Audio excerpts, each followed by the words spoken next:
like that. Yeah. Open the meeting for the Advisory Plan Commission for Monday, June 28th, 2021. I used to doing this in person. First order of business tonight is the minutes from June 14th. Second. Motion by Monica, second by Mr. Smith. All those in favor of that motion signify by raising your right hand. All those opposed, same sign. Motion carries. Any special requests or continuances? Okay, seeing none. Old business? None. Old business from the floor? Seeing none. New business? PC 2021-034 South Tech Park Block B rezone. This is a public hearing, and there'll be 15 minutes for the petitioner, 15 remonstrator, 5-minute rebuttal for each. All those speaking for or against need to stand and be sworn in at this time. Do you swear in the penalties of perjury testimony about the case to the best of your knowledge? I do. Jeff. State your name and address for the record, please. Good evening, Eric Prime, 225 South Emerson, Greenwood, Van Baylor Law Firm on behalf of Petitioner Becknell. We queue up the PowerPoint here, there we go. Becknell is an industrial specialist. It's a nationwide company handling build-to-suit facilities all over the nation. They do from start to finish. They do the site selection, they do the site development, they do the construction. They lease and they have equity positions in the buildings once they're leased. So they really, truly work with their properties from the ground up. We are here this evening. There we go. About the site that is outlined, the rectangle, it may be hard to see this small, but the light blue rectangular parcel is at the corner of the northeast corner of Grand, Maine. If this looks familiar to you, it is because we've been here before, and let me explain what I mean by that. In May of 2019, I was standing here in front of this body requesting a rezoning on behalf of Becknell from what was then C2 to I1. That was the request. This Plan Commission gave a unanimous 7-0 favorable recommendation to the Common Council. And it then in June of 2019, it passed to the Common Council as ordinance number 1917, which amended the official zoning map to change the C2 to the I1. And that, again, at the council level, found a unanimous vote in favor. So the zone map was changed by ordinance, and we now had an I1 parcel. If you look at the timing of this, that's summer of 19. Becknell had other projects in the pipeline, and they didn't get to this right away. And then, of course, the pandemic hit and skewed everybody's plans. But in the meantime, the city wasn't resting. You folks adopted in October of 20 the new UDO. When that was done, this parcel, because no land alteration permits had been sought, was assigned to the IM level, industrial medium level, unbeknownst to my folks. So they come back in earlier this year to do their site work and to move forward on what they thought was an I1 zoning classification, and they were told the buildings that they had proposed were too small or were too large for the new IM classification that had been assigned to it. These were the same buildings that they had planned all along, the same buildings that were given a 7-0 favorable and a unanimous Common Council vote, so nothing could change from their perspective. In fact, if you drive out there now, you can see the other 5 buildings that are already in place. NT Supply is in the forwardmost on Graham Road. There are 2 more buildings behind it, and then 2 buildings to the north. These would be the final 2 of what was proposed to be a 7-building industrial park. So really, we just want to get back to square one, get our zoning back, the zoning we thought we had, and move forward. So in essence, we're rezoning the rezone tonight.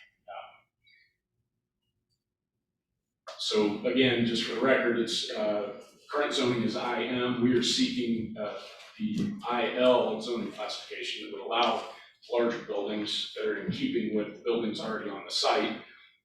We are talking about approximately 20.52 acres in development. This gives you a brief picture of what would be at the corner of Graham and Main. It's the exact same scenario they had last time. Few nuances with the ingress and egress. We've had some lengthy conversations with staff about how the traffic patterns are going to work. But other than that, the two buildings look exactly like they did in 2019 in terms of size and scope. And just so you can see how this fits into the puzzle, so to speak, this is the entire complex. Everything to the north, the three yellow buildings to the north and the two kind of transparent buildings are all in the ground right now.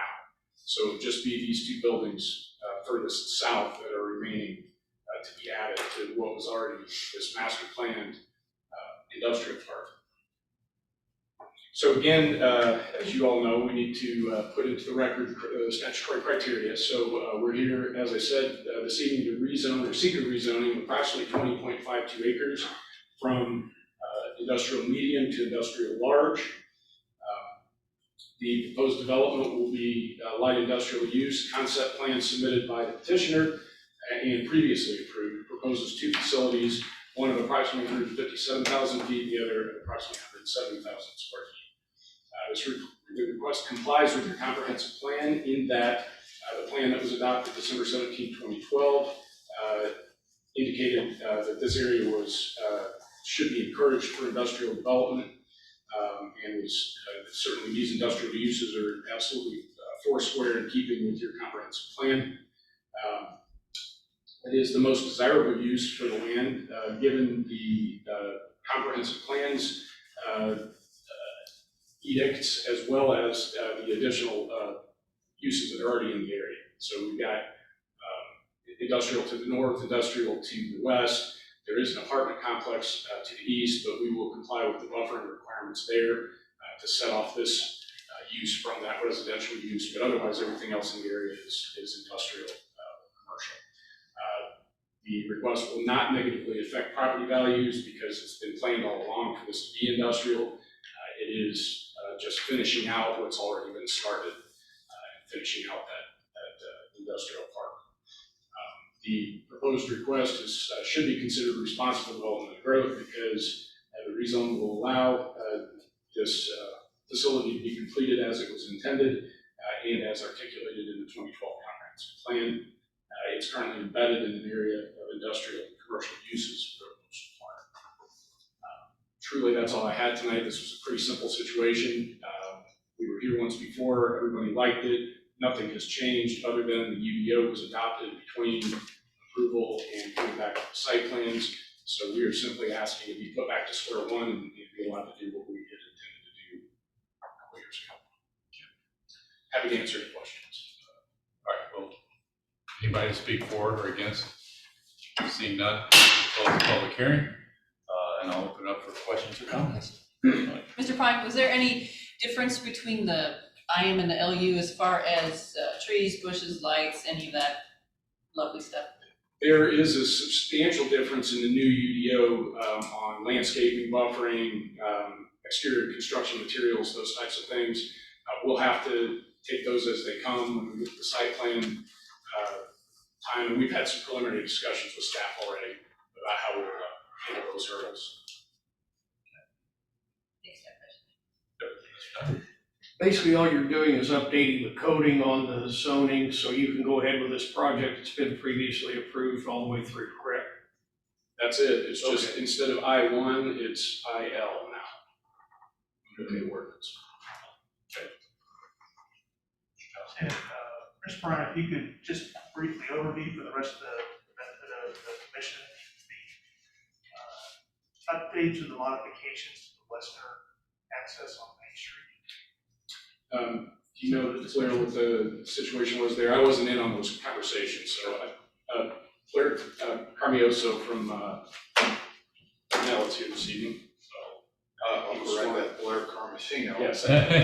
With offices at 27th Street East, 46th Street, Carmel, Indiana, with Technell Industrial. And your question was just a brief overview of the ingress egress. Yes, we've been working with staff, or our engineers have been working with staff on the traffic report. And I believe we settled with we originally desired ingress, can we get back to the site plan? Sure.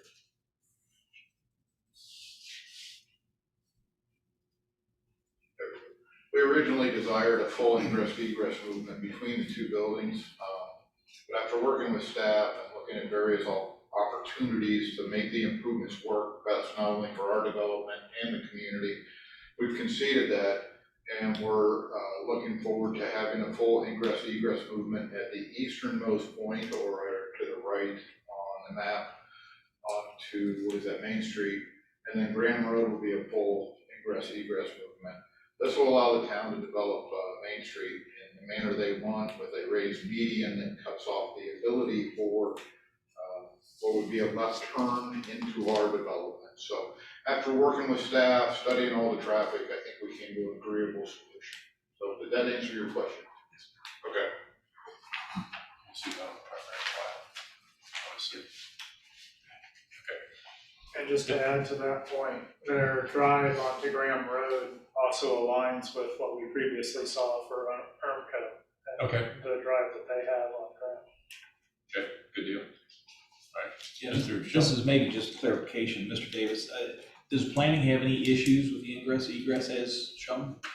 No, and we've worked with Daniel and engineering and their team to come up with a solution. Well, you just got my next question. We did receive a updated exhibit today Okay. showing that right in, right out. I noticed on the paperwork to us, the staff recommends, or there was two comments following, or commitments and amendments.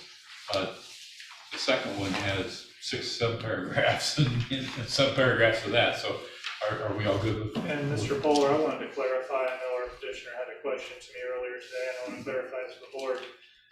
Point one stating there's a 40-foot landscape buffer. If you look further into the standards, which in that second point, it details more about the landscape buffer. Okay, This is not an additional 40 feet, it's not a cumulative thing. We're talking about the same 40 feet in both locations. okay, all right, So we're not in the end ending up with 80 feet, we're talking about the same 40 feet. gotcha.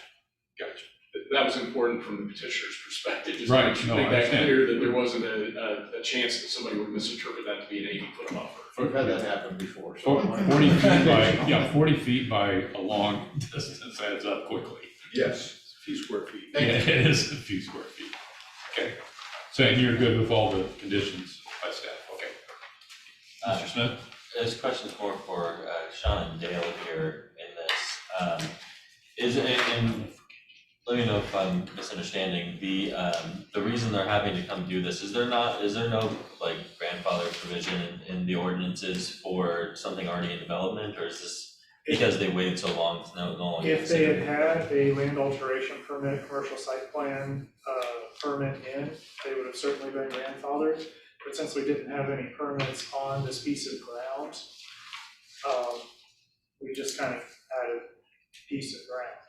And honestly, most of the discussion is about this particular piece of ground predated me. So,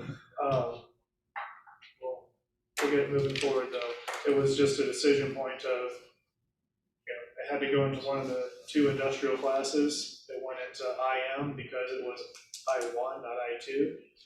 And they wanted slightly larger buildings, so here we are.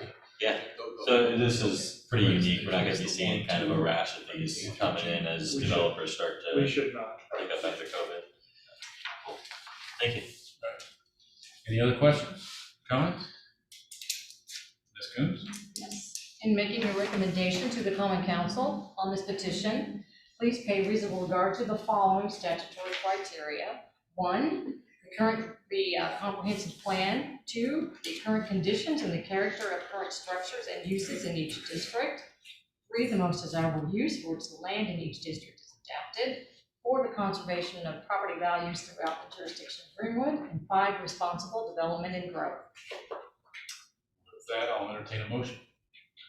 President, I move that the petition for a zone map change to rezone approximately 20.524 acres of land located on the northeast corner of Graham Road and East Main Street within the city of Greenwood, Johnson County, Indiana, from IM Industrial Medium District use to IL Industrial Large District use, as set forth therein, receive a favorable recommendation from this commission to the Greenwood Common Council, and that the same be certified to the Greenwood Common Council in the form presented with the comments as set forth. Comment number one. Commitments? Commitments. Commitment number 1, and then commitment number 2A through G. Second. Motion by Mr. Shell and second by Monica. All those in favor of that motion signify by raising your right hand. All those opposed, same sign. Motion carries. Good luck, gentlemen. Thank you for your time. Thank you, thank you. Yeah. Next order, any new business from the floor? Any announcements? We have none. And no, nothing scheduled for the Currently, I have nothing scheduled for the July 12th. July 12th, so that meeting will likely be canceled. Okay. We'll keep an eye out for it. Any other comments or announcements? Did you want to ask Daniel about? That'd be nice. Give us an update on, Give him we his got, day. we got enough, Okay. well, some of us got an update on the Main Street. It's the end of July. Anybody's wondering about Main Street? You mean Madison Avenue? No, Main Street. Main and Meadowview. Main and Main and, Georgetown. I don't want it to end. I like it. I don't, I don't drive I around. don't have to get them up to the wait to car. get out of my driveway. Yeah, well, I kind of have to get on Smith Valley. I don't like it at all. Go ahead. So that, the Worsville Road, project, it is progressing. We certainly appreciate everybody's, patience, as we're trying to adapt and deal with all the different, utility issues and delays that we suffered in the springtime. So far, been going fairly well. The roundabout at Avery Road is supposed to be open the first week of August. And that's gonna be Averett and County Road 75 West, will be open to traffic. But areas between 75 West and essentially the park and essentially US 31 will still be closed for through traffic. Certainly all those residents in the two mobile home parks or anywhere of those subdivisions on the south side, they'll still be able to access as well. So the roundabout will be done in the first couple weeks of August? Yep. Very nice. Okay. What about, Madison and Fry? When's that gonna open up? Madison from Fry back to Yeah. towards City. Oh, The Madison last Avenue. council meeting, Oh. they said the end of the first week of July, they hope. Oh, Yeah, because they got the bike paths and all that. I was gonna say they were pulling wire last week and the landscape was done, they just need to mill it and blacktop it. That project is wrapped up. We know we can count on you. All right, anything else? Motion to adjourn. Meeting adjourned. Thank you, everybody. I'd like a little bit more enthusiasm on that.